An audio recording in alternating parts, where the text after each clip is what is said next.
Thank you, Tom, for your Sangha New Zealand talk. Does anyone have any questions? Yes, we need the microphone.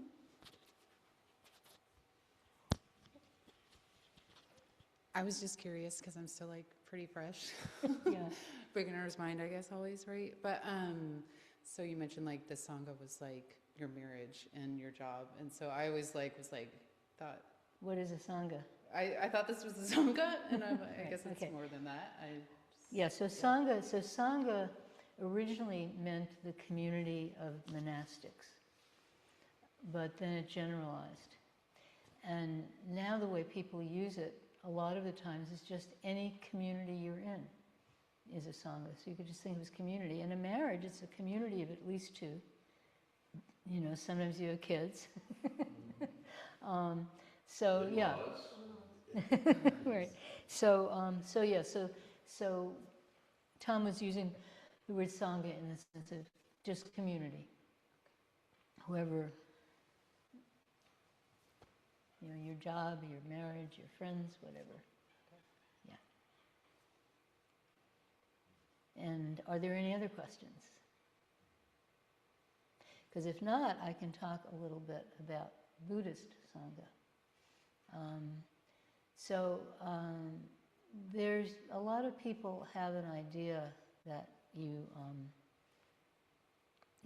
sort of idea of the monk on the top of the mountain, you know, and sitting in utter bliss,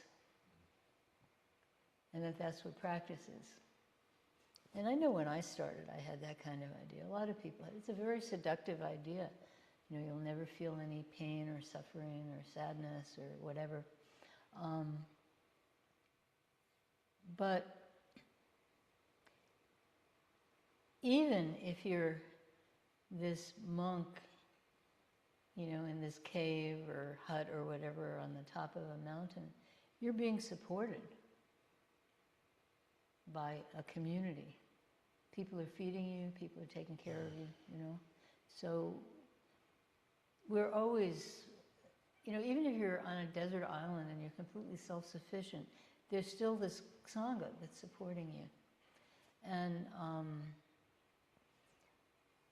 it's when you practice in community, when you practice in Sangha, that your karma can become visible to you.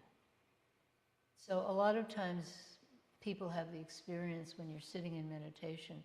I mean, a lot of times you have the experience when you're sitting in meditation of, oh my God, why isn't this over yet?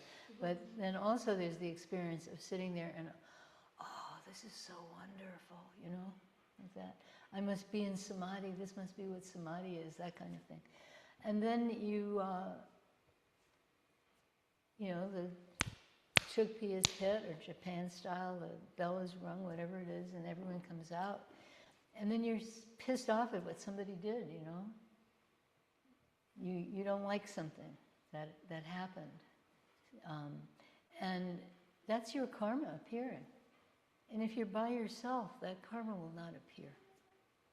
So that's very important. So Sangha, there's a traditional way of looking at it, which is the potatoes that are rubbing together.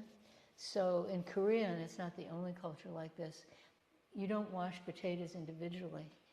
You know, that's an American, European style thing.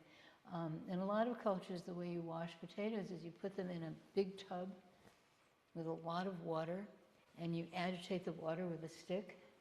And so instead of carefully rubbing each potato, the potatoes rub each other, and they become clean.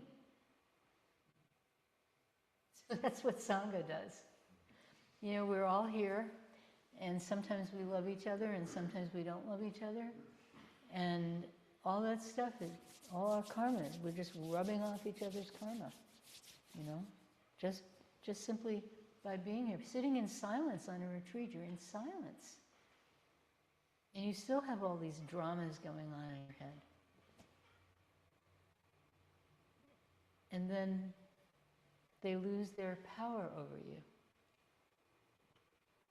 You see them for what they are, which is completely unnecessary and completely invented. So that's Sangha. So sangha serves that for us. So thank you for your question. Are there any other questions?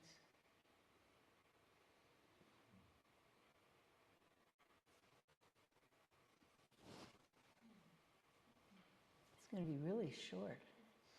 Yes.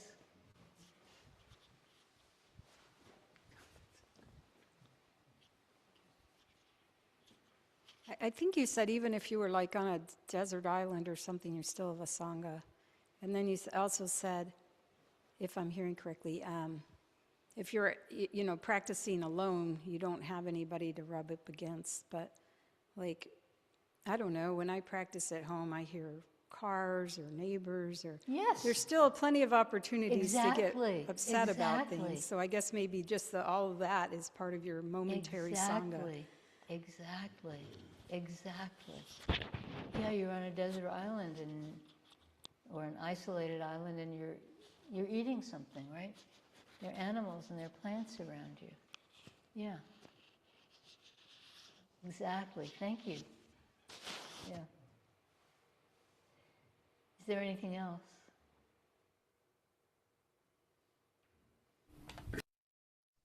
I have a question. Do Sure. we choose our sangha? Pardon? Do we choose our sangha? No, we don't choose our sangha. We stumble into it. And if we're lucky, it fits. I personally don't believe that we choose anything.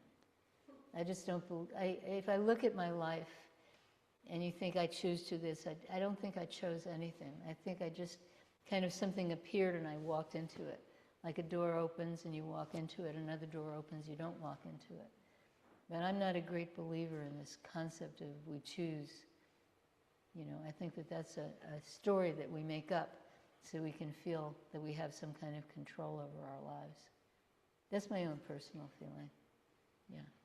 Thank you for sharing. And Zen Master Sung-san, he used to say that, let's see, what is it? Our lives have no, Stan or Dennis, help me on this, no reason, no purpose, no choice. Sounds weird, doesn't it? Because we're always making up reasons why we do things, and reasons why other people do things too, right? We always do that. Those are made up after the fact, so that we can fit them into our storyline. And then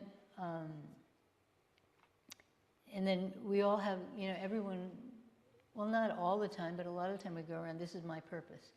We define ourselves. This is my purpose. My purpose is this. My purpose is that. And then, we're putting ourselves in a little box when we do that.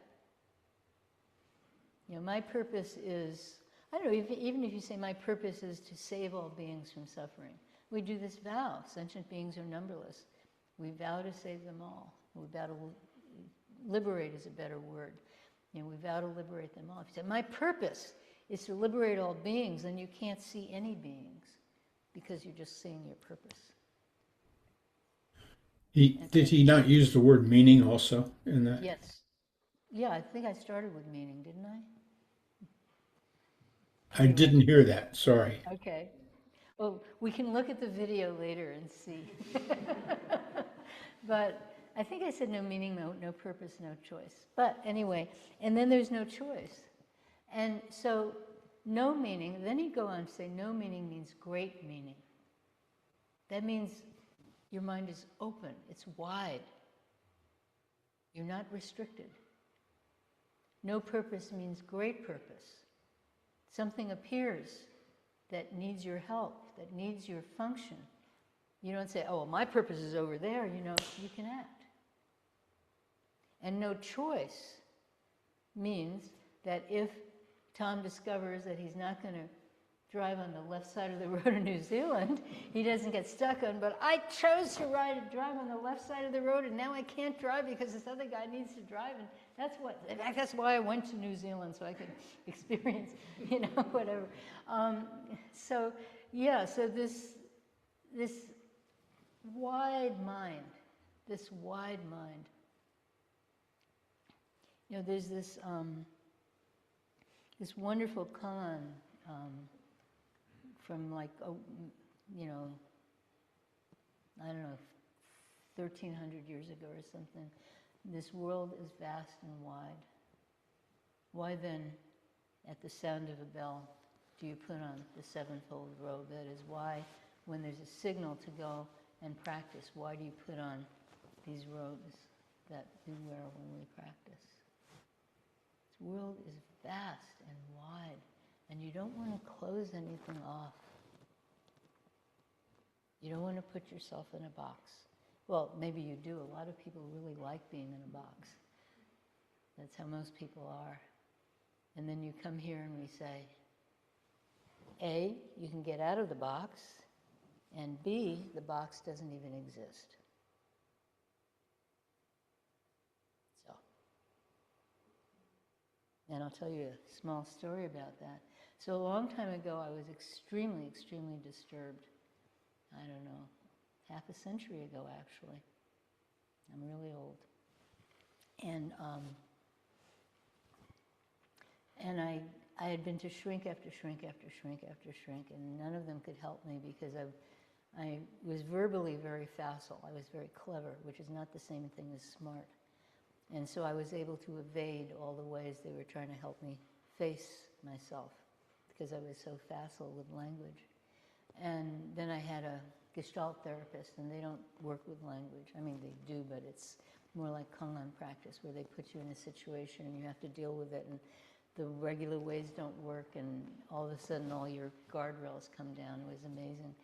And so I worked with this Gestalt therapist for a couple of years, and I just looked at her one day, and I said, I don't have to be like this, do I? And she said, no, you don't. And it lifted. If you've ever seen a tornado lift off the ground, you know, get sucked up into the clouds, it was like that. It just lifted. So this practice is like that. Whatever we think we are, we don't have to be like that. This world is vast and wide. And we can function clearly in this vast and wide world with a vast and wide mind.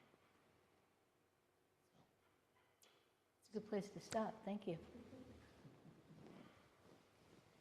And now we have to do, I'll stop the